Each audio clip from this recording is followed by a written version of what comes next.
All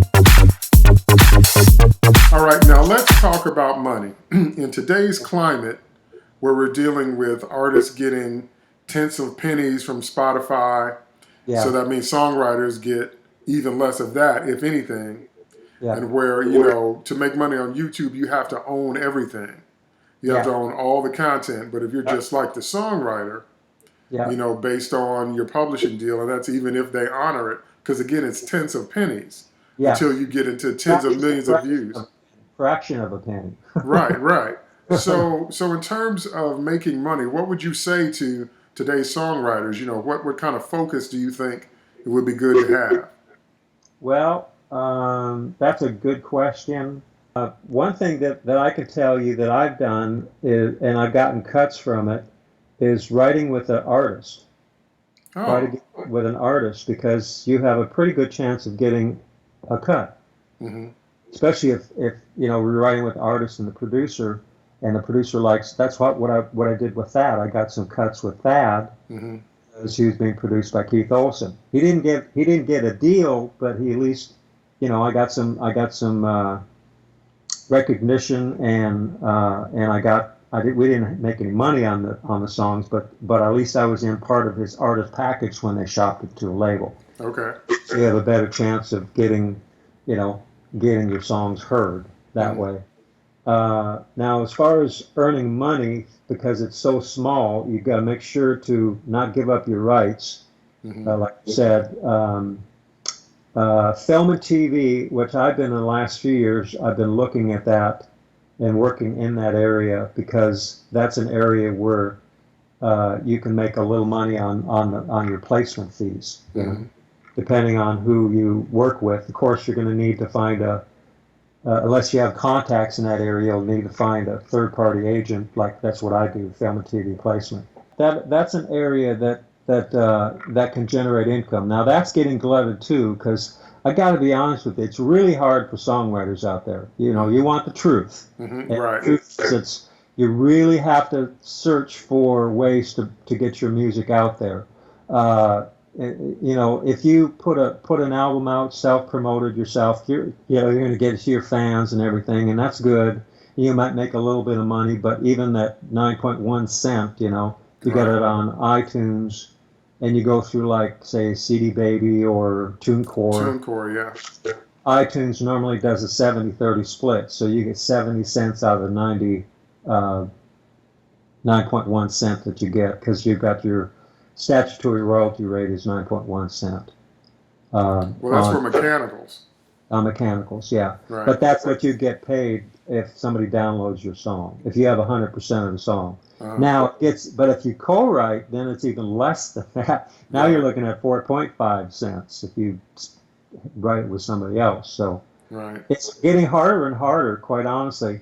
And there's a lot of companies out there, unfortunately, taking advantage of songwriters. Hmm. Um, In what way? Well, in the film and TV licensing, there, and I won't mention companies, but there's a lot of companies that charge you to submit your music to an advertising agency or commercial or whatever. Mm-hmm. I don't charge anything. Mm-hmm. I think you should charge. Now, where I do charge, or anybody else in the business, they charge based on the placement fee. They get a 50-50 split on the master sync side. Right.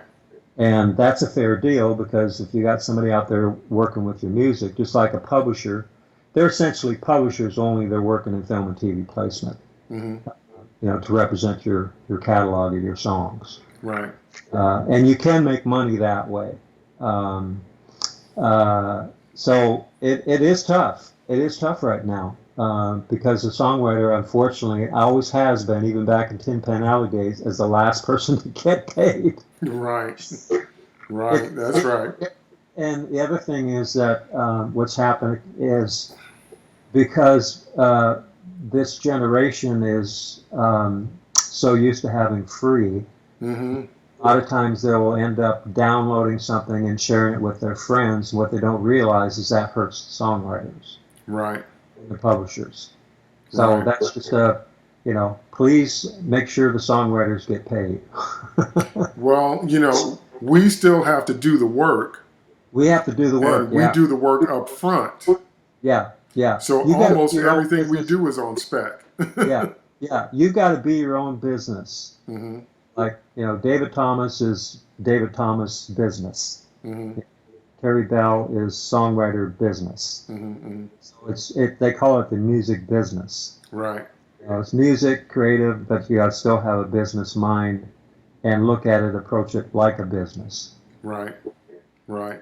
Well, that's why I offer classes to that effect to try to teach songwriters that you may want it to be about for Yeah. the love of art, but if you want to make any kind of money or you want to make a living at it, you Yeah. better understand the business side.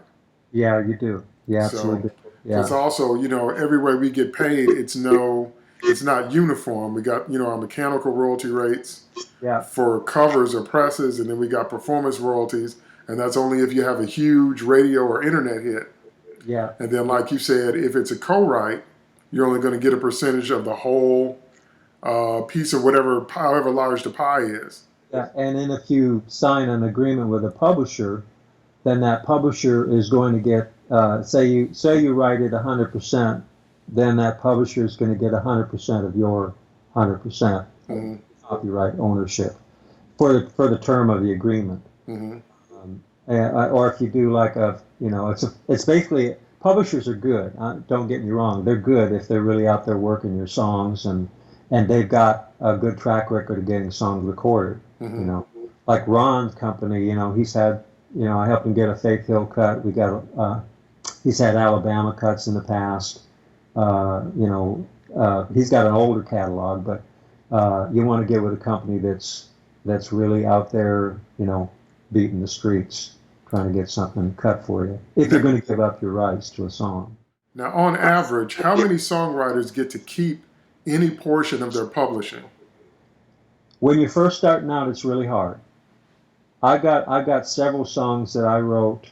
Now, I fortunately I have publishing on a song I wrote years ago with a guy who was with Polygram, and now Universal owns it. Hmm. And I'll just share this story. He's passed on, great writer, Rich Grissom. We wrote a song called Glass Heart. Everybody in town has loved it. It's never gotten cut for some reason. I don't know why, but I've had producers say, I'm going to put this in my top drawer. Unfortunately, it never got cut because the guy died. Wow. But now Universal has 50% and I have 50%. Hmm.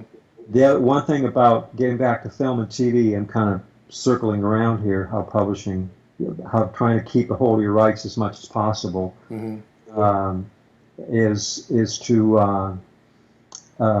is the fact is that when you're pitching for film and TV, you have to have 100% of each side, the master rights and the sync rights or the publishing rights. Hmm. And if you're signed with a major publisher, they're not going to want to give up.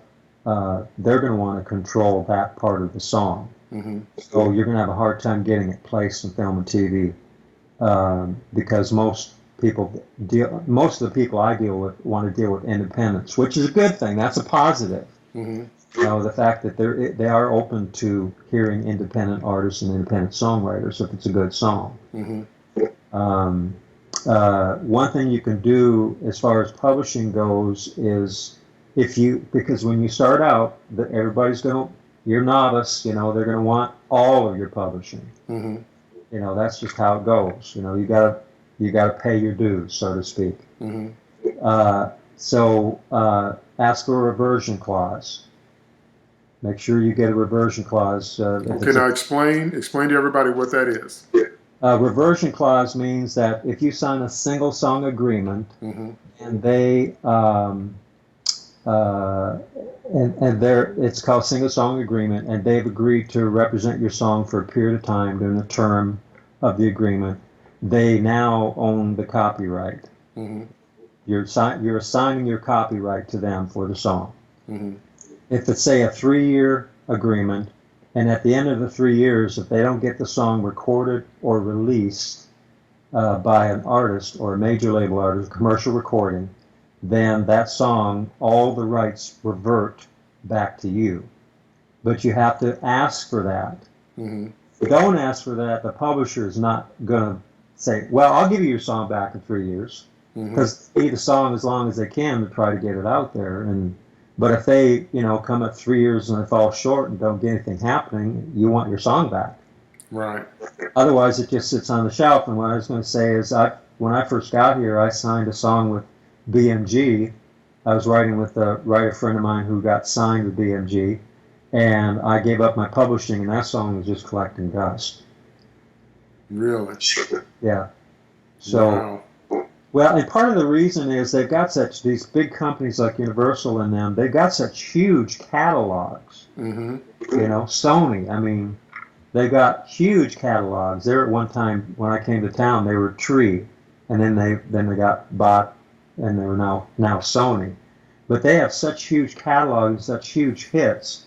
If you sign your song to them, unless they're really high on it, or they got an artist, they're really excited about this song, chances are you're not going to get as many pitches as you are at the top echelon of writers, the ones that make the most money, because they're paying them huge salaries or draws, and they obviously it's a business, so they want a return on their investment.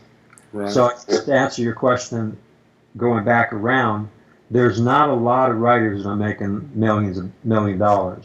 There's a few. There's in Nashville, but they're all in Nashville primarily. Really?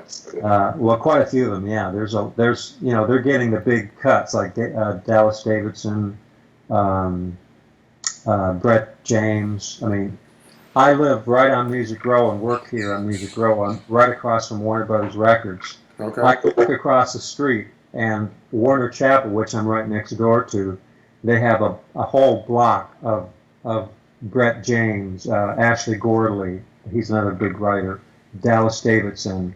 They're all #1 songs. So it's a business too. And I'm just being honest with you. So that's what we want. That's what we need. What they have to, what challenges, but I don't want to discourage anybody either. Mm-hmm. I would say if you feel like you have a gift and a talent and you want to pursue it, go for it, man. Just work your hardest and treat people honestly, and and good Lord will smile on that.